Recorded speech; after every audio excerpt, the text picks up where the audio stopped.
et n'ont cessé de se développer, notamment au cours du IVe siècle. On a fini par construire de véritables temples, avec de très grandes sculptures. Nous pouvons évaluer approximativement le coût de ces ouvrages. Pour un grand relief funéraire, il fallait débourser à peu près autant que pour construire une petite maison dans l'Athènes classique. Les familles aisées étaient prêtes à dépenser beaucoup d'argent pour être bien représentées dans les nécropoles.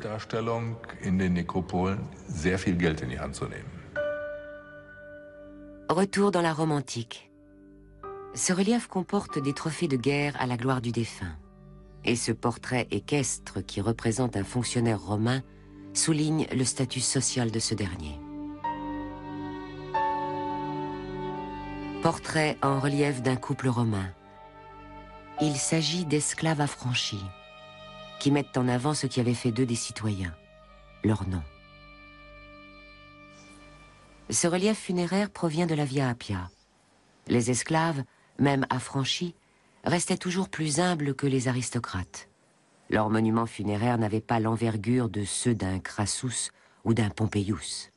Mais ils permettaient au moins que l'on se souvînt de leur nom.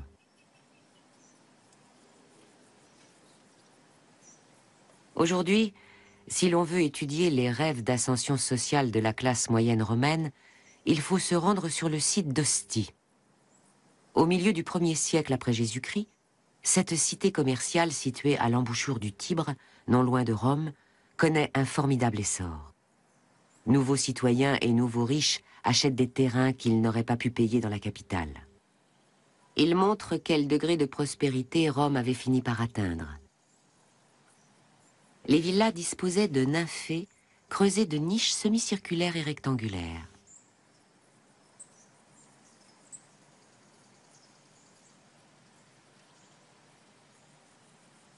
Les thermes des 7 sages ont été construits pour les occupants de 2 résidences. Autrefois, la grande salle ronde était recouverte d'une coupole, un véritable spa de luxe. La mosaïque au sol présente des scènes de bêtes sauvages et de chasseurs entourés de motifs de plantes et de spirales qui forment des arabesques.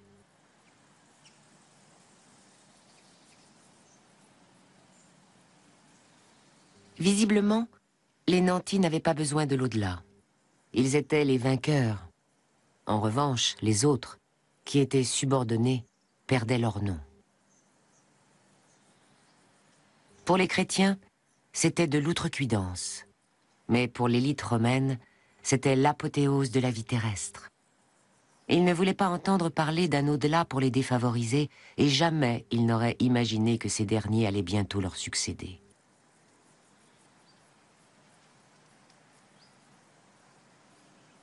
Le luxe de la classe supérieure romaine n'était pas accessible à tous.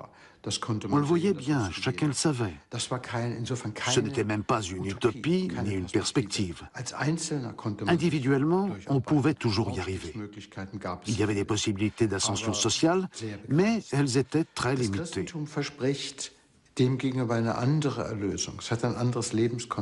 Le christianisme, lui, promet une autre délivrance. Il a une conception de la vie, à savoir que chacun a droit au bonheur, quel que soit son statut social.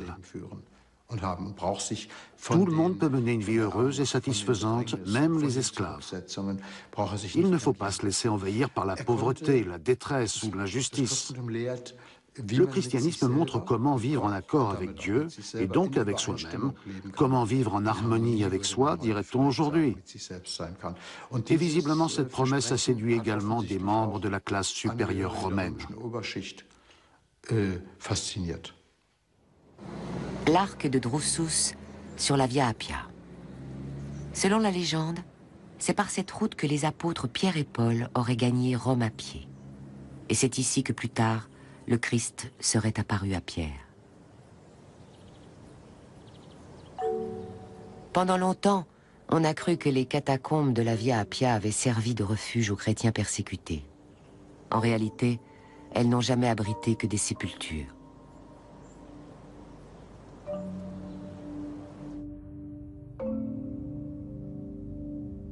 Les catacombes de Saint-Calixte étaient réservées aux chrétiens. Pour offrir un enterrement digne aux plus démunis, on créait des caisses communes.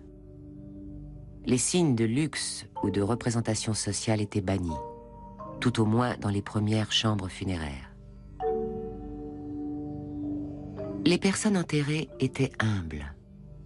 Seul leur nom, ainsi qu'une lettre ou un texte, évoquent leurs souvenirs. Il s'agit de sépultures collectives. Et les chrétiens leur donnent une signification positive. Ils associent le dénuement à la force morale de la solidarité.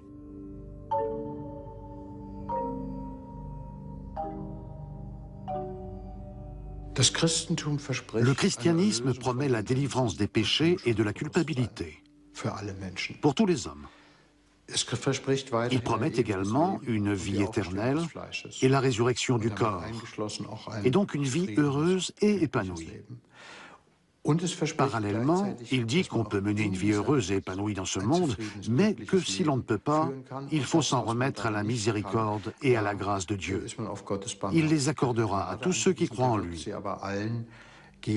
On est délivré par la foi.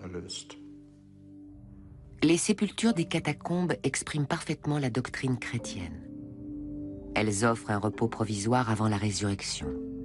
Ici, tout désir de représentation individuelle a été effacé, et les épitaphes, encore rares au début, portent le nom du défunt et parfois aussi celui du donateur. Le réseau de galeries a été constamment agrandi, entre autres parce qu'à la surface, le terrain devenait de plus en plus cher. Les chambres funéraires individuelles, ou columbarium, contenaient de nombreuses niches de taille identique.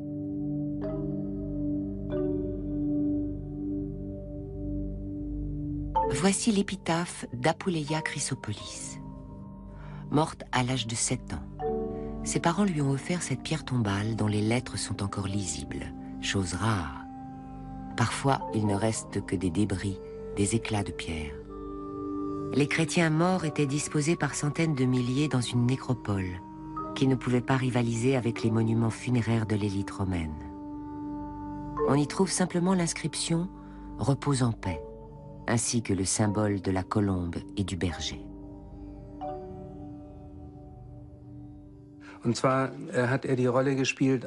Cela renvoie à une Arcadie bucolique, où la paix règne entre l'homme et l'animal, où la vie est douce, harmonieuse, consensuelle et non conflictuelle. Ainsi, dès l'Antiquité païenne, le bon berger symbolise un au-delà où les conflits sont surmontés. Les fidèles utilisent les ornements funéraires du paganisme pour faire montre de leur statut et de leur réputation. Les scènes de chasse sont des motifs païens qui n'illustrent rien d'autre que le désir d'oisiveté et de divertissement. Au-dessus de la scène animalière, on peut voir un portrait de couple. Les deux époux veulent être immortalisés comme citoyens romains. Saint Jérôme a rapporté qu'il faisait sombre dans cette nécropole, ce qui n'est sans doute plus vrai au IVe et Ve siècle. Dans l'Antiquité païenne, déjà, les proches organisaient des banquets pour les défunts et pour eux-mêmes. L'orgie éternelle est synonyme d'oisiveté éternelle. Cette image du paradis est héritée du paganisme. Cependant, au début du christianisme, le culte voué aux tombes de martyrs et d'évêques n'est pas un culte monumental. Malgré ses colonnes de marbre, la crypte des papes, située dans la première section des catacombes de Saint-Calixte, reste relativement simple. Les chrétiens vivaient dans l'attente d'un salut qui devait les délivrer de la vallée des larmes. Au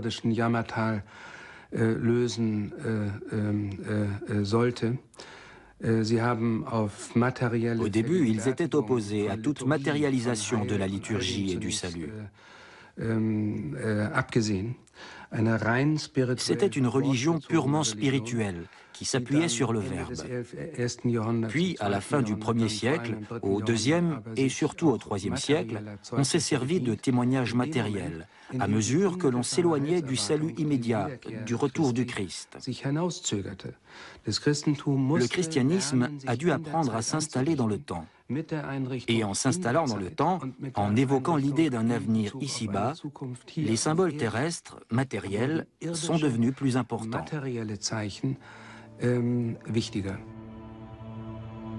À la fin de l'Antiquité, la célébration ostensible du monde terrestre s'efface devant un symbole discret qui représente la victoire sur la mort.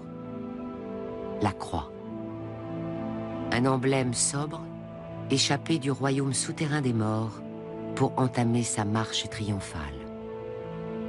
Désormais, toute la symbolique se référera à cet index topographique. Vous là-haut et nous en bas.